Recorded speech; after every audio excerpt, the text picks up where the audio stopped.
Well, a very good afternoon to you, Nompu, and to the viewers back at home. And yes, we are coming to you from Verulam, where the Minority Front is launching their manifesto, and we've arrived and we've spoken to some, supporters who have come in. You would know that if you've been following the Minority Front over the couple of years now, that the founding leader, Archman Ranjbansi, actually gave over that position to his wife after he passed.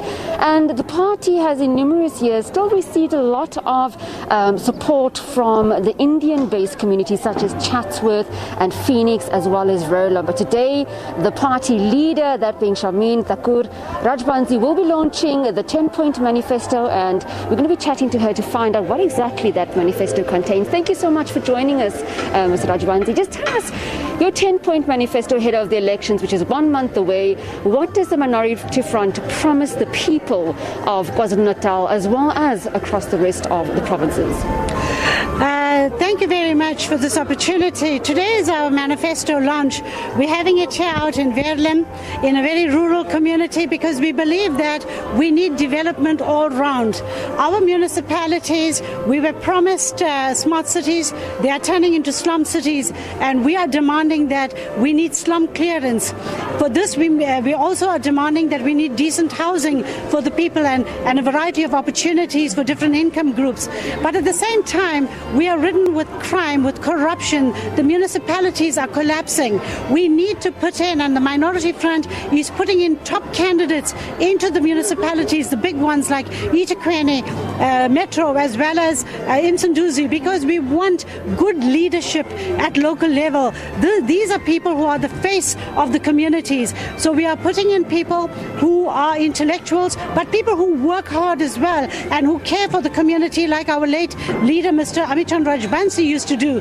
We're a grassroots party, so we know what the people's problems are. We need to fix aging infrastructure. We need capital budgets for, clearing the backlog in aging infrastructure in the municipalities. We need to worry about the climate change response of the municipalities. That means the water and the lights issue, renewable green energy, and that economy and how it can flourish and create local jobs. And we have enough talented youth in our province, but they are sitting jobless, and yet local government is one sphere of government that can provide a lot of employment. So we need to get rid of the corrupt leadership and officials in the municipalities. For this, of course, we need to speed up the investigation. So there's a lot of job for the new councillors come the 1st of November 2021, and I really want people to go out there, vote in their numbers, vote with their feet, but vote with their head this time, and get rid of corrupt municipal councillors, and actually just show that the power now is in the hands of the voters, because we want good public transport investment. We want safer cities. We want pink transport for women. Women need to be safe in our cities.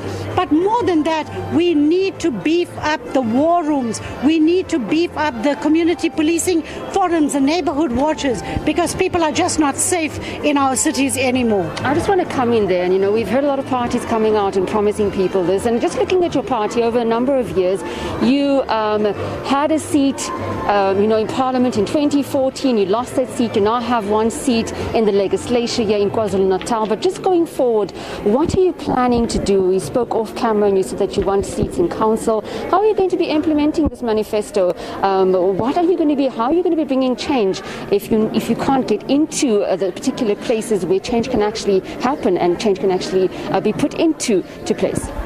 Well, currently I am occupying one seat in the KwaZulu-Natal legislature. Yes, we lost the national seat, but and that was a big loss.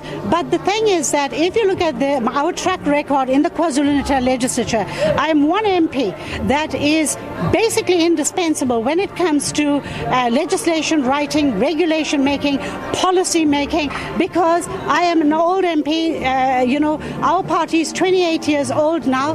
From the inception, Mr. Rajbansi was there. He put in a lot of foundational work in the legislature, and I'm carrying on with the same tradition. So what I'm doing now is training young people, good local leaders, people who can sit in the council, educated people who know about local government, who know about development, and who will be accountable, and they will work hard in the community. So it's not only about being an academic, but you need to roll up your sleeve and you need to get out there and you need to be with the community. You need to be engaging the community, because this is a participatory democracy. We can't be absent leaders. The bigger parties, the leaders are sitting in Cape Town. They don't come out even if there's a crisis, and they just leave it to local lower level leadership, and nothing's happening. I sit in the province, I know it. I have to lead not only my party, as small as it is, but I have to give guidance to people from other parties, and I think that is we can't tolerate any more absent leadership, and that's what we are here. The MF is going to come in now. We're going to fill that gap, and we're going to give the people what their needs are. We are going to speak to people's aspirations, people's dreams, because for far too long we've been kept out of the system, but now we want to come in very strongly with the best and the top candidates. Thank you very much for your time. Well, that was the party leader of the MF, Shameen Thakur Rajbandhi, just promising the people of KwaZulu-Natal and across the country, especially in the Indian areas, to come out and vote for the Minority Front Party. As you heard her saying there, that although they only have one seat in the KZN legislature, they're going to hit the floor running and are hoping that people will come out on the 1st of November, a month away from now, and ensure that they cast their vote for the Minority Front. It's back to you in studio. Thanks very much, my colleague there, Jayed-Leigh Paulse.